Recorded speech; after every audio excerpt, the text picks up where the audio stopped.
En esta ocasión quiero saludar a doña Silvia Hernández, diputada del Partido Liberación Nacional y presidenta de la Asamblea Legislativa desde el mes de mayo anterior. Doña Silvia, gracias por estos minutos, por compartir con Noticias Colombia y bienvenida a esta conversación. Muchísimas gracias, Alan, y un saludo a todas las personas, los oyentes que nos acompañan este día. Y bueno, muy agradecida de la invitación y de poder ampliar un poquito la labor y quehacer legislativo. Sí, esto nos permite la época, baja un poquito el caudal noticioso, todas las informaciones, y hemos querido tener este tipo de conversaciones para poder abordar algunos temas que quizá por la dinámica de un noticiero pocas veces nos permite tener un poquito más de tiempo, y eso es parte de lo que queremos hoy. Doña Silvia, usted se convirtió en la cuarta mujer presidenta de la Asamblea Legislativa y por primera vez en la historia, dos periodos legislativos, hablo de los 4 años, con dos mujeres en la presidencia. Ese es un hecho relevante y lo quiero destacar para comenzar en este 2021. Sí, y bueno, a mí me permite o me da pie para hacer también un pequeño comentario en el sentido de que, en dos sentidos, quizás muy breves y rápidos. El primero es que las mujeres, en general, hombres, compañeros y compañeras diputados, pero yo quiero resaltar que mucha de la labor que hacían las legisladoras se veía como un trabajo excepcional, primero por la cantidad que llegaban a representar a la Asamblea Legislativa diferentes puntos de vista.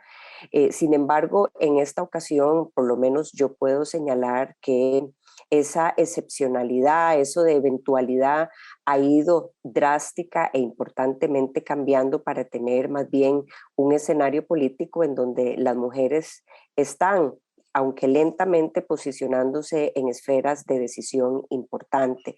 Y lo segundo, a índole personal, el otro día le comento una anécdota que me llegó muchísimo al corazón. Posteé una foto de mi hija que me visitó, estuvo conmigo un ratito cuando a la hora del almuerzo y le enseñé el recinto del plenario legislativo.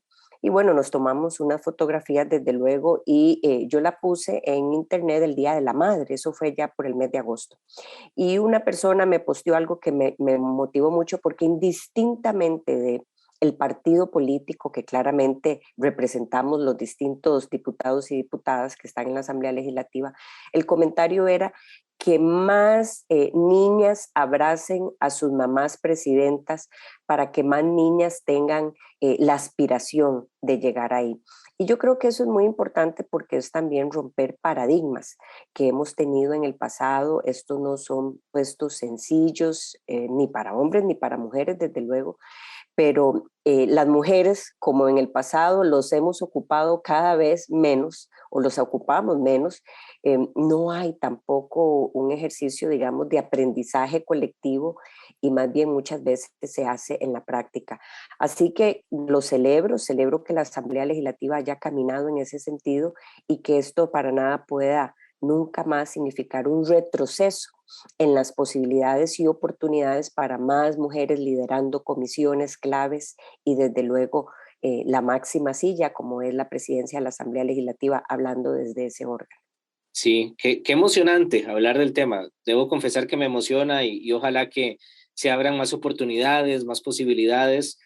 Pensaba en mi sobrina, por ejemplo, pensaba en mi hermana. Cada uno tendrá un familiar que lo quiere ver en puestos realmente importantes para el país. Doña Silvia, sin embargo, pese a los avances, todavía quedan algunos pendientes.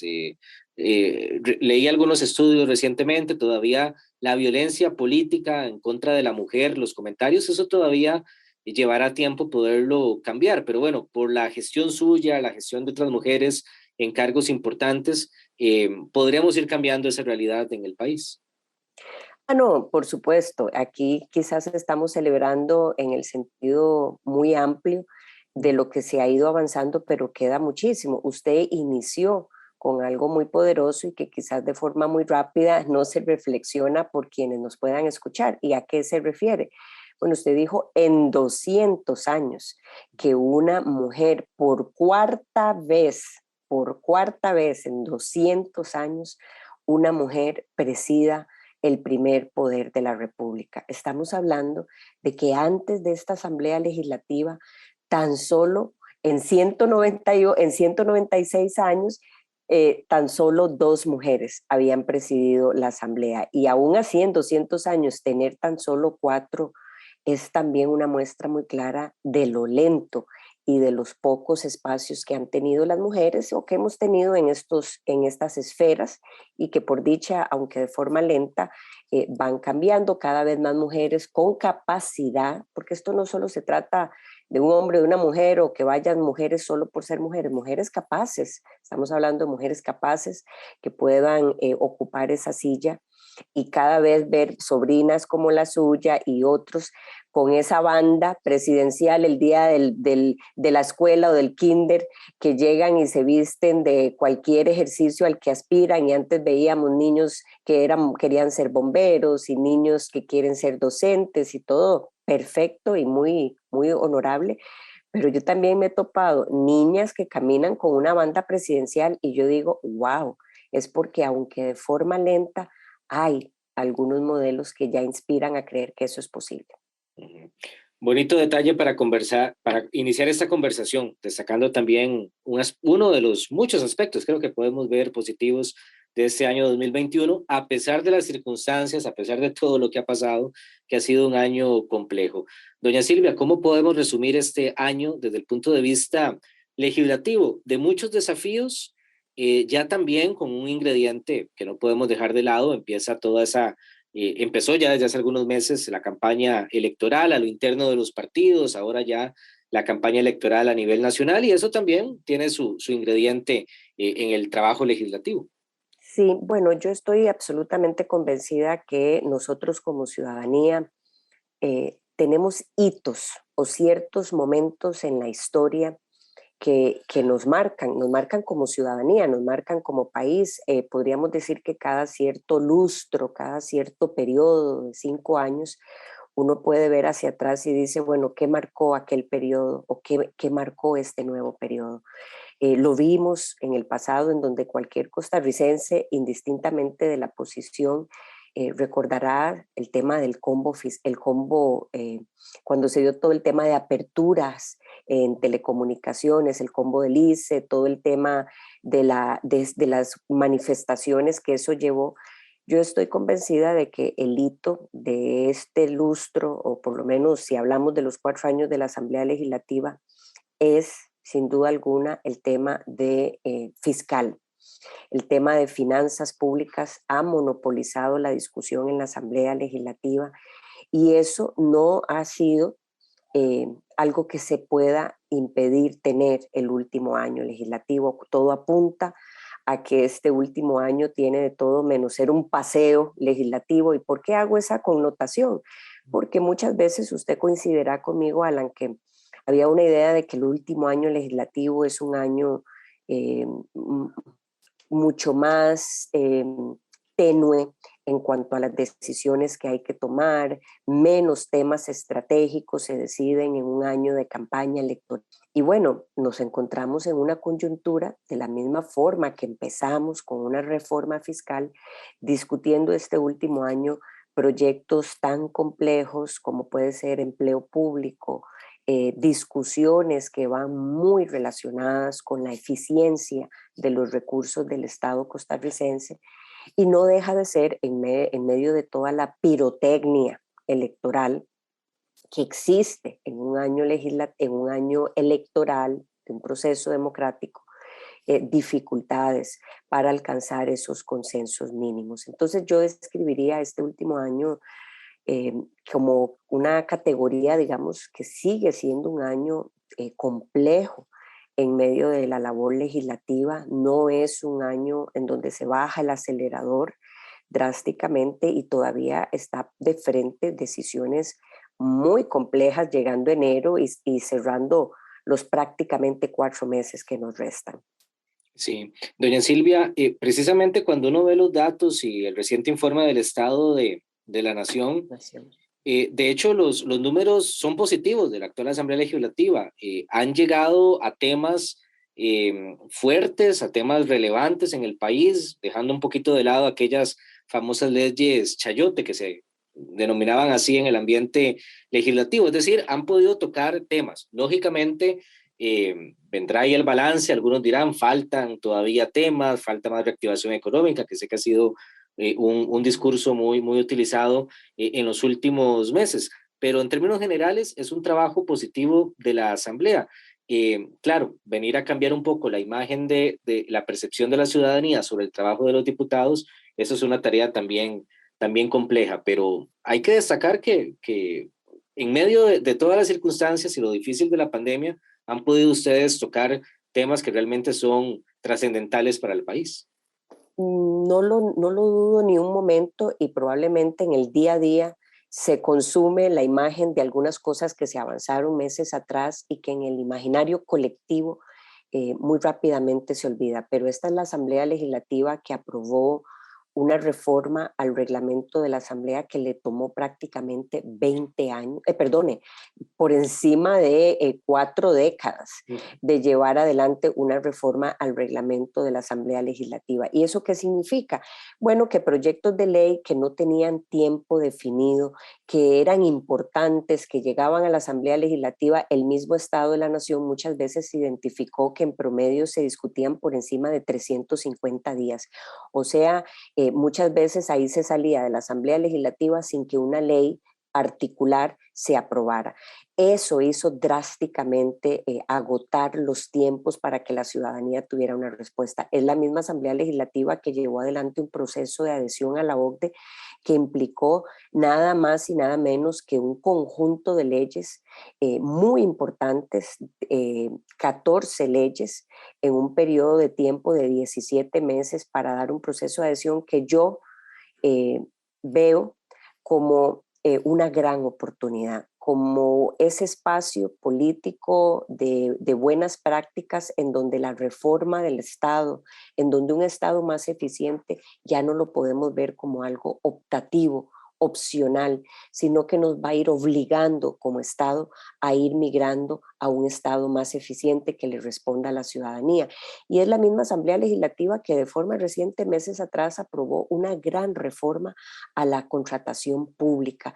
Muchas veces la ciudadanía se quejaba de las compras que hace el Estado, de millones de colones que el Estado hace a través de compras, por ejemplo, la Caja Costarricense del Seguro Social, la cantidad de recursos y la forma que muchas veces la ciudadanía ha visto cómo se cuestiona esas compras. Entonces sí, Alan, esta es una asamblea que ha hecho muchísimo. Aquí yo estoy enumerando algo muy resumido y yo esperaría que este último año le dejemos como legado, entre muchas cosas, una ley de empleo público a la ciudadanía costarricense, al país, que busque entrarle a mejorar disparidades odiosas, a ver el tema del gasto y bueno, en eso estamos.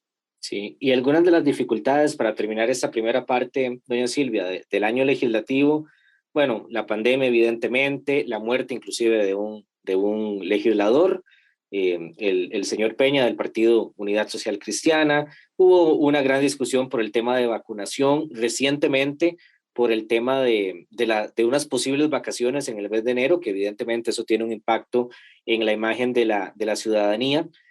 Como presidenta legislativa, ese ambiente a lo interno, ya las discusiones, la relación entre las fracciones, ¿cómo la siente? Además, una asamblea que tiene la mayor cantidad de diputados independientes. Esto lógicamente dificulta también poder alcanzar algunos acuerdos legislativos. Mire, eso es una excelente pregunta en el sentido de que, bueno, en todo sentido, quizás inmediatamente yo pienso cuando lo escucho que a veces creemos que la labor de la Asamblea Legislativa son las 3 horas del plenario legislativo. Y eso tiene de todo menos ser cierto. Cada vez que nos sentamos a una sesión del plenario que sucede a partir de las 3 de la tarde, se tiene que haber llevado adelante toda una logística de agenda de acuerdos que yo llamaría acuerdos mínimos, en donde en ese escenario político que usted bien describe, implica poner en acuerdo fracciones legislativas, en su mayoría de la oposición, en medio de una campaña electoral, de un proceso democrático, de un último año legislativo. ¿Por qué le hago tanto énfasis al proceso democrático? No nos engañemos, porque hay menos interés adicionalmente de abordar ciertos temas y de forma natural. Esto no es esta asamblea o este proceso electoral, sucede cada 4 años en donde hay cierta sensibilidad a qué temas se quieren abordar y eso no es un tabú ni es nada nuevo sobre la mesa. Entonces, alcanzar esos acuerdos mínimos en donde una asamblea que a veces puede volverse dispersa por ponerle más atención por parte de algunos legisladores a la campaña electoral, en donde la asistencia a la asamblea como tal, al plenario, se vuelve cada vez más compleja. Eh, por supuesto que está lleno de retos, es la labor nuestra, yo no estoy poniendo excusas para justificar, no, para nada. Es la labor y es la responsabilidad de cada diputado estar ahí. Lo que estoy tratando es de ver el ambiente que día a día es distinto, es complejo, con condiciones muy variantes. Y bueno, mi consigna es que esos acuerdos mínimos se lleven adelante. Y esto implica cosas de todo tipo, como por ejemplo, que las reuniones de jefes de fracción, jefas y jefes de fracción, nunca se ausente. ¿En qué sentido? Desde el 1 de mayo, un espacio que no se estaba llevando adelante, yo lo retomo prácticamente de forma permanente cada semana como está reglamentado.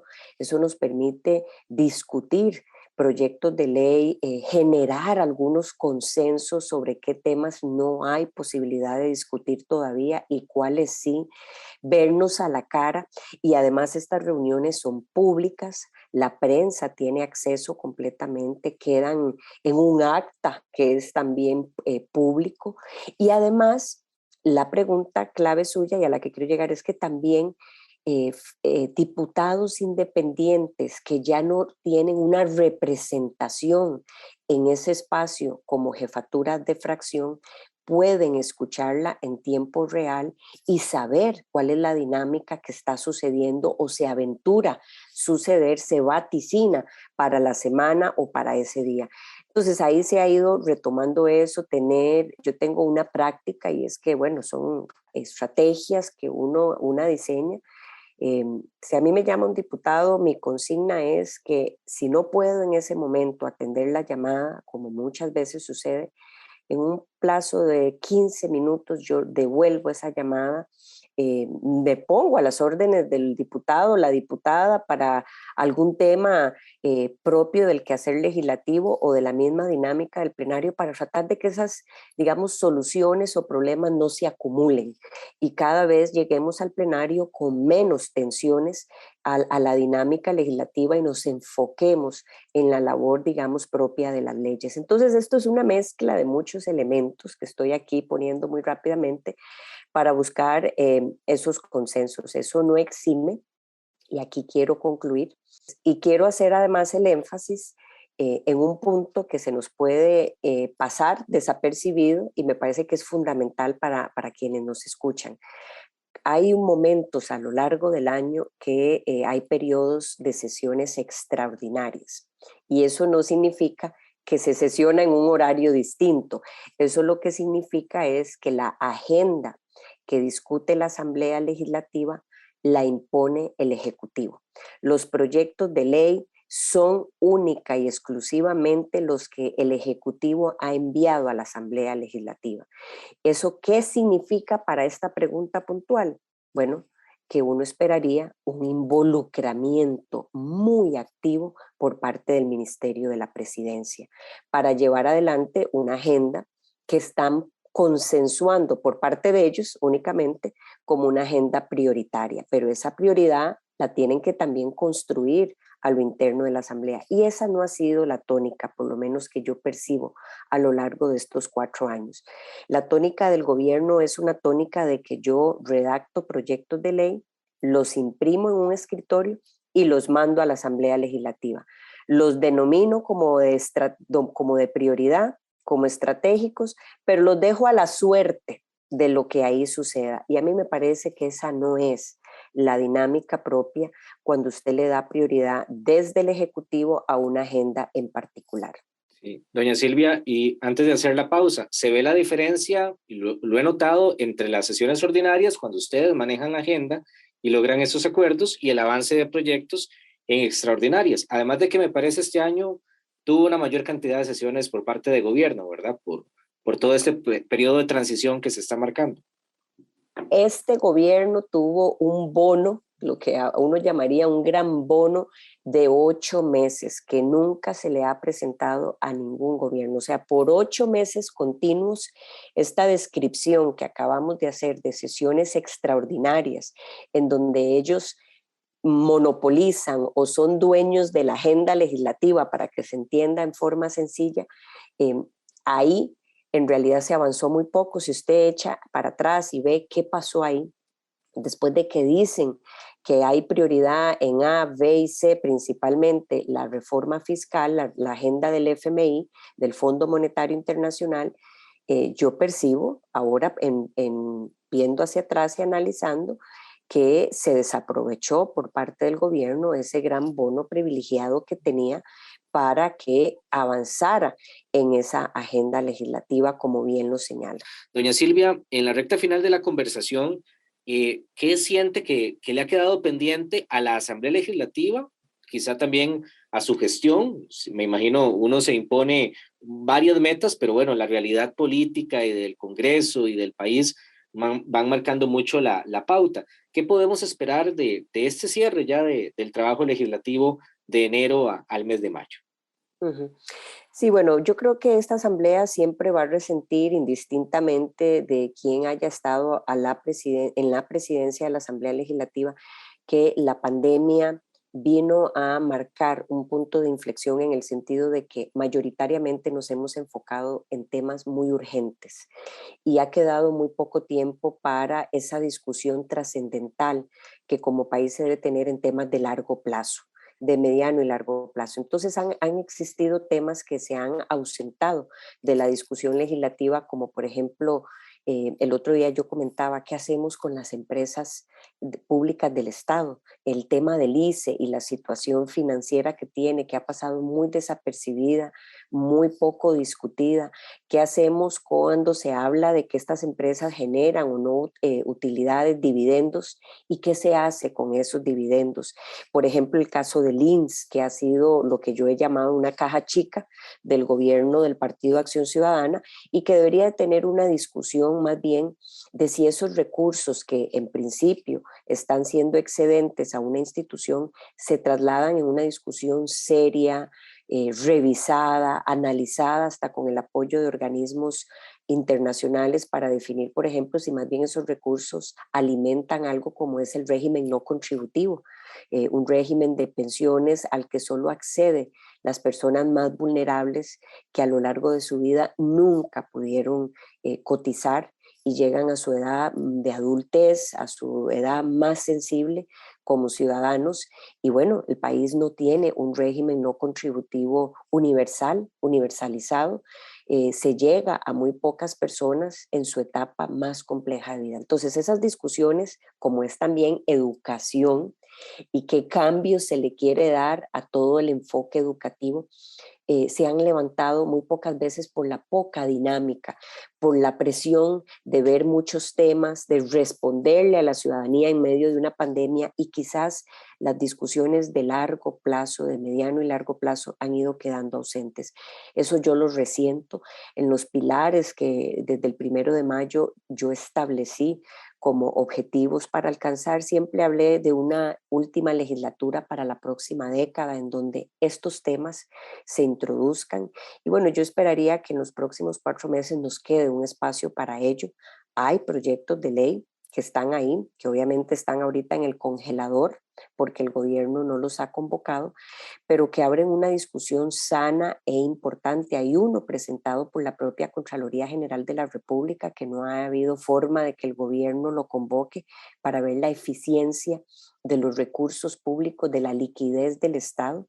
Y bueno, son discusiones complejas, amplias, pero son de visión de mediano y largo plazo. Yo esperaría que eso lo abordemos, esperaría que en el mes de enero retomemos el tema de empleo público, que podamos concluir con ese proyecto de ley que es de mucha, digamos, impacto. Aquí estoy haciendo énfasis a lo más grueso, quizás, para que se lleven una idea.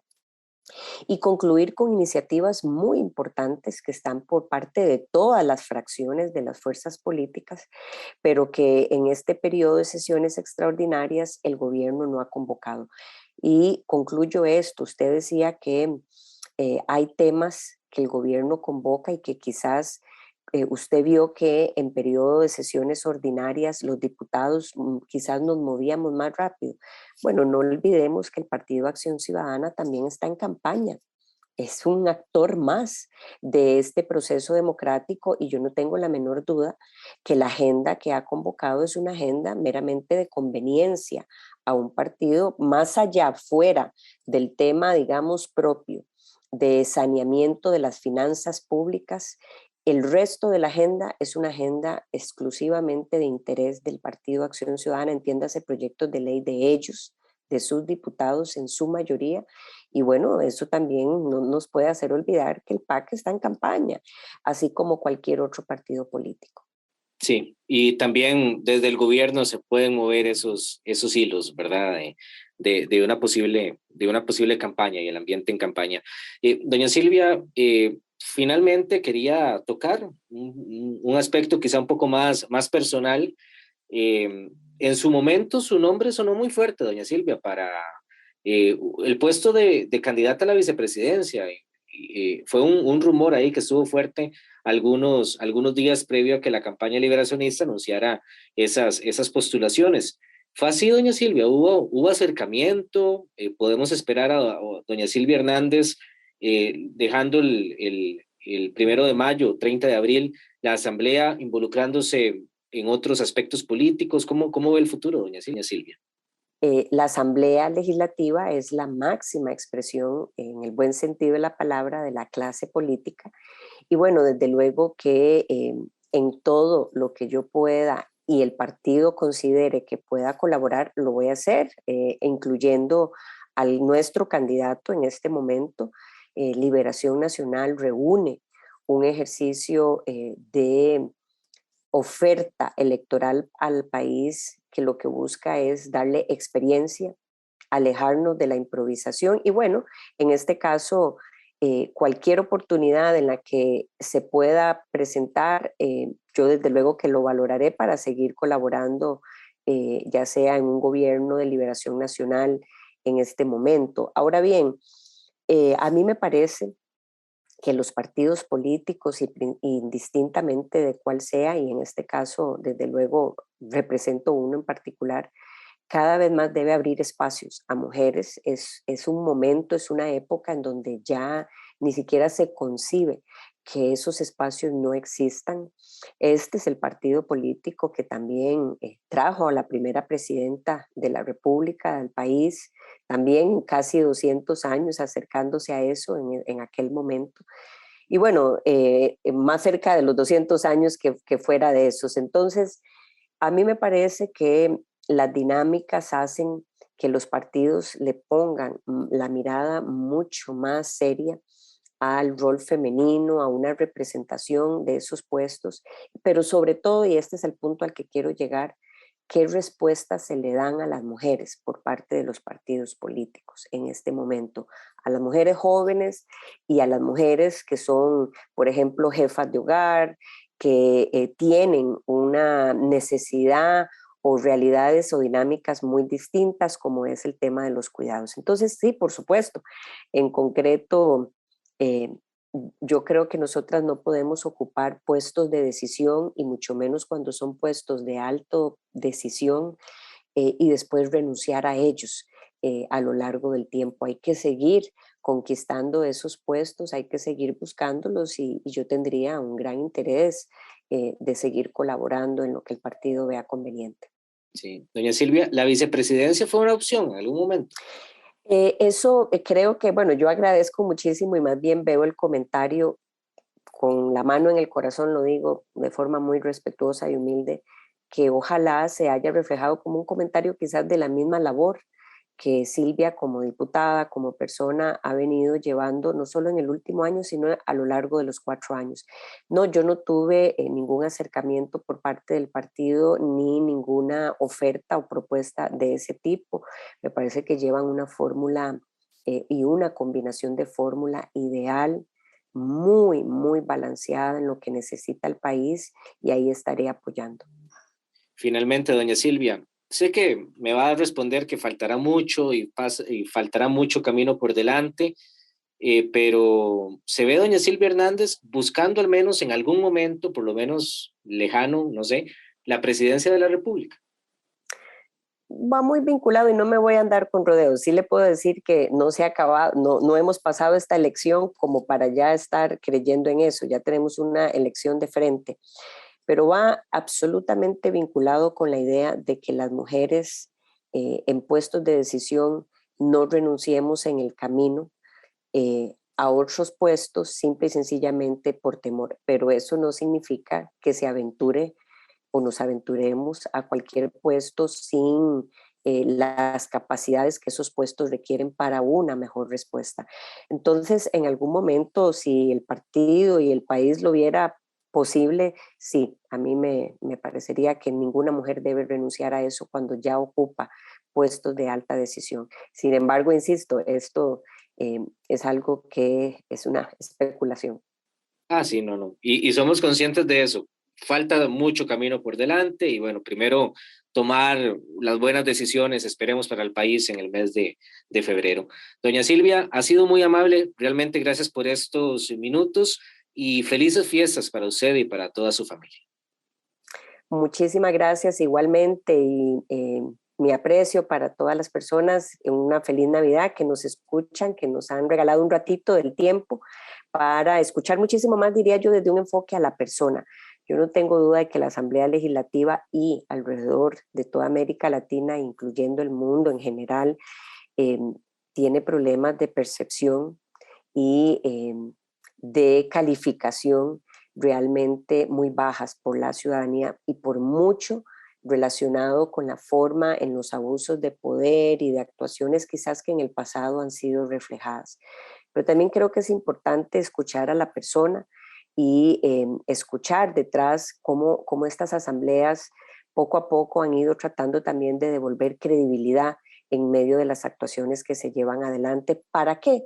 Para que la ciudadanía no se aleje del todo de esas decisiones. Yo creo que el país ocupa gente buena, pero además gente buena que quiera asumir estos puestos, porque cada vez se vuelven más complejos, más despreciados, más juzgados, y eso aleja muchas veces a las personas, hombres y mujeres buenas, capaces, porque eso es lo que ocupamos, gente capaz en la función pública, y eso no es posible. Y bueno, el llamado a ejercer también un voto informado en las próximas elecciones. Doña Silvia, muchísimas gracias por estos minutos. La presidenta legislativa, doña Silvia Hernández, también para hacer ese balance personal y también de toda la gestión en la Asamblea Legislativa. Oyentes, muchas gracias, que la pasen muy bien y nos reencontramos también en próximas ediciones y programas especiales. Buen día para todos. Buen día para todos.